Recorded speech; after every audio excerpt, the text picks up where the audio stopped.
there's so many different angles here. You have no idea. And when you get out there and you start doing it, you'll probably surprise yourself. So the big question is, what are the top agents doing to absolutely crush it in real estate, grow their teams, and add more transactions year over year while so many struggle? If you ever thought about this, you're not alone. No one has been able to get the answers until now. We spent the last few years helping agents sell billions in real estate, rubbing shoulders with top producers, which got us thinking, how can we expose more people to these insights to help raise the standard in the whole real estate industry? We then realized that we could help bridge the gap by getting the secrets from the best of the best so that you can succeed.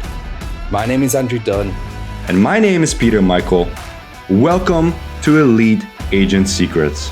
I do have one question because I know absolutely. Mindset is a big part, but once you got your mindset correct and came in proper on that, what were some of the actions that you started taking that allowed you to go from, 27 transactions to over 200 transactions? Because it's almost like as if you were starting kind of over in a way, right? Yeah. Yeah, you know what? And I'm glad you said it that way, because that's exactly sort of what happened. I felt like I was starting again from the beginning because I had some really big years. And then everything, the perfect storm happened, and I just got into a rut. Like, you're going to laugh at this, but I turned 50. One of my best friends killed himself. I'm on pharmaceuticals that, put me into a depression for a few months, and that's not me at all. And then Brad's in the hospital. He's dying. Like, it was just like all at once. And so then these things start ringing around your head. I'm not good at this anymore. I'm too old. Like just the stupid shit that starts getting into your head. And so if that's happening to you, it's not true. It's in your head. And here Brad came out of the hospital, not out of the hospital. The guy had a brain bleed in his stem. And he had the hiccups for 10 straight days. So if you could, and he could barely walk. So if you could imagine, like insurmountable things coming up against you. And he sold more homes that month than anybody on the team from his hospital bed with the hiccups. And he had to help somebody walk him to the bathroom so he could use the latrine. And he sold more houses. So in September or October that year, I pulled my head on my ass and I'm like, I'm an idiot. I got to get going here again. I read, or I actually listened to Sell or Be Sold by Grant Cardone. And I listened to a whole bunch of audiobooks, but it gave me permission again to get rolling. And it wasn't like just rolling, like go out there and do it. And set your goals super high. And I apologize to Grant Cardone because I didn't 10 times my sales that year. I only 9 times them. But it was a great feeling. And we'll just talk a little bit about what we did. And then I just want to talk about where you can get started in pre-construction. So what happened was, pulled my head on my butt and I'm like, okay, I'm going to start going after some big builders because I've got this development experience, and don't let that hold you back. Okay. Just because I had experience from working from the developer side, that should not hold you back whatsoever. Because I know lots of agents that work with that do tons of deals, and they work with developers, and they didn't work. They weren't ever employed by a developer. So what happened was I went after one of the largest builders in Canada. I didn't realize they were one of the largest in Canada at the time. So I went and spoke to them, and we had a couple meetings or whatever, and we decided to move forward. They're going to bring me on to staff one of their show homes. And so the idea was we're going to staff one of their show homes and like sell their list their. I was going after them to list their products. They actually decided that I was going to staff their show home. So I hired somebody to do that. We launched a building in the downtown core, and just happened that year in 2019. The sales were just starting to increase again from, we're an oil-based economy in Alberta, and we got hit really hard in 2014. So 2018 was the low point. 2019, it's making a comeback. So we launched a 180 unit building, and sales we had some sales at the beginning. So we had a good start, but it just kept slowing down over the year. And they were marketing to the wrong demographic. So there's a problem, right? And I'm going to keep saying that there's a problem, because you have to be the person to help them fix their problems. And so here's a massive developer and they have a problem. We're not selling enough. And when you sell, when you're moving product for a concrete building, you have to have 65 or 75% sales in order to get financing for the building. And then usually they'll hold back a bunch of units. So they'll pre-sell, hold back a bunch of units and sell them at the end on the hope that the market's going to go up. Well, we only had 25 sales on 180 units. Like 3 or 4 months later, they're like, we're going to cancel the building. We're not going to be able to achieve our construction financing in time. And we just want to sit on the product, like just sit on it. So there was 5 choices. We can just sit on it. We could, we can sell it as in, just sell it to another builder, probably, which wasn't going to happen. There were already 8 or 10 million into it. We could build it as a rental. We could build it for no profit, but things were so, things were not moving downtown at that time. And I don't even think for no profit, if we had lowered them, people wouldn't even recognize it as a deal. It was that tough a market. And, so there's all these things that there are possibilities. And so I ended up going to Toronto. And I went to, Toronto's just rocking at this time. And so big part of immigration's coming to, immigrants are moving to Toronto, major city. If you ask people around the world, what do you know about Canada? They know Vancouver and they know Toronto, maybe Montreal.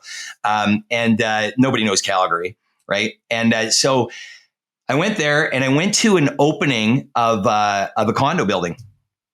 And so there was, I'm going to guess and just say 250 units that they had on a mid-rise.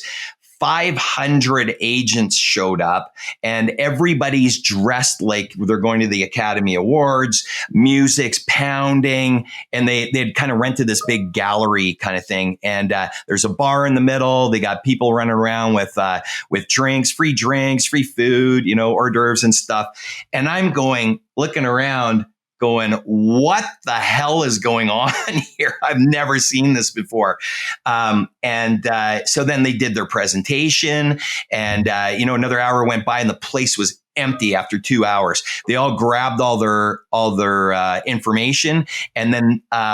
And then we went across the road and with the developer and their staff and stuff.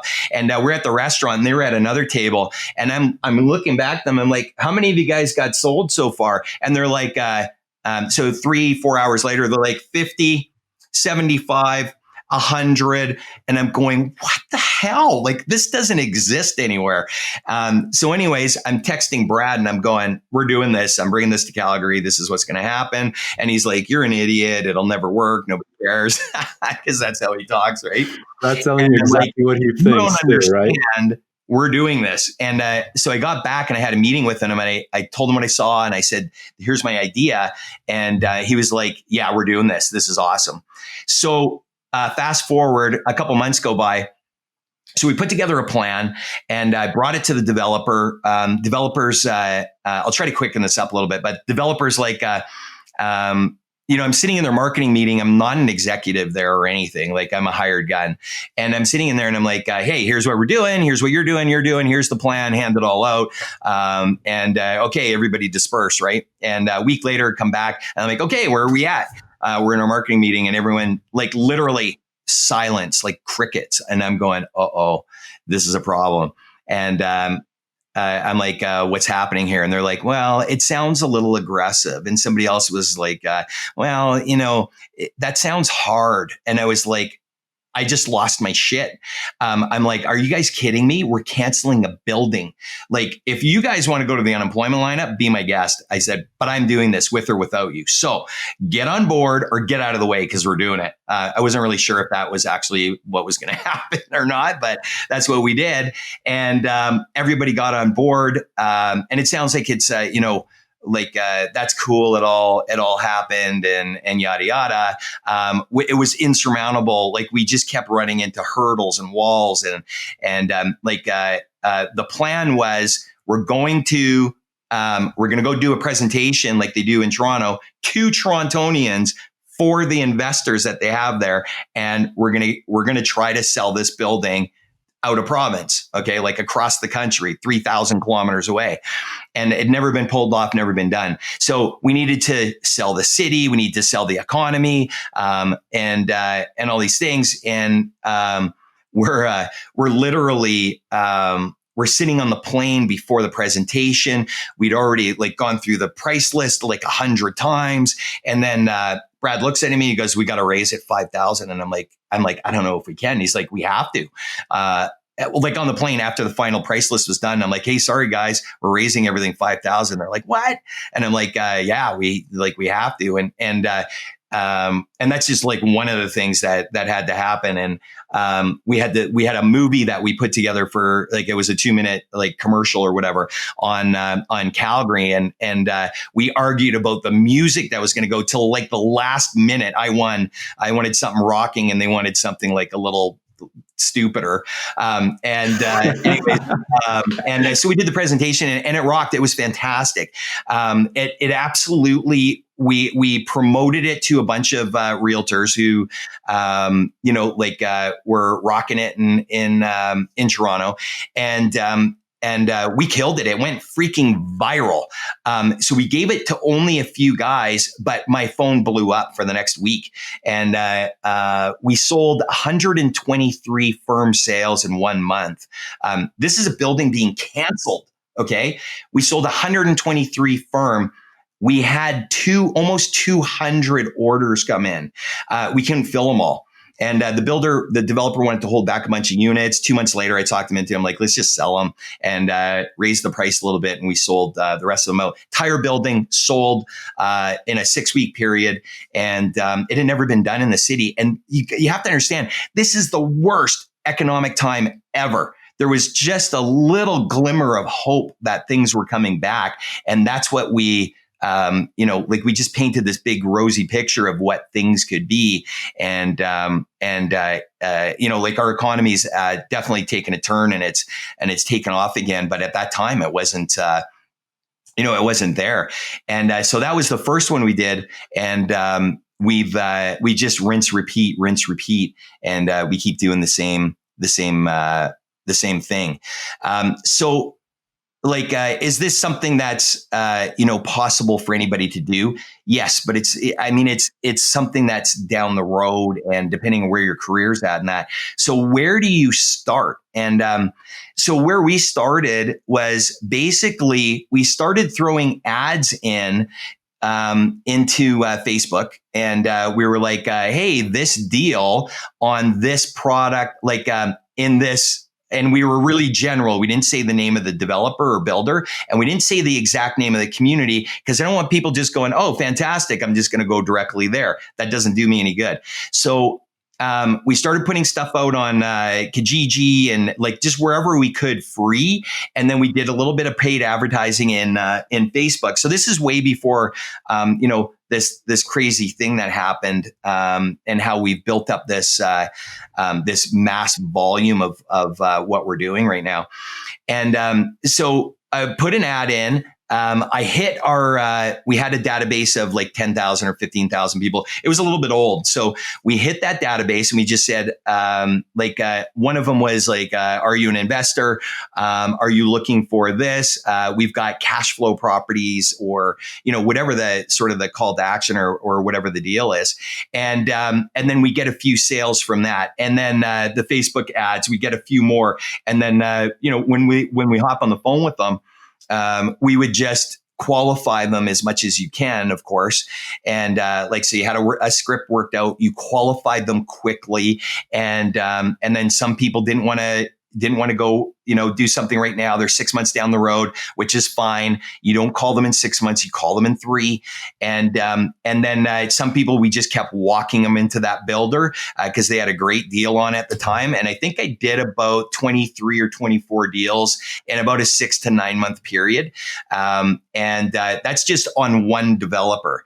And then plus the deals that we would do, this is a few years ago already. So plus the deals that we would do that they didn't want to go to, they decided they didn't want a new home. They wanted resale or whatever they decided to do.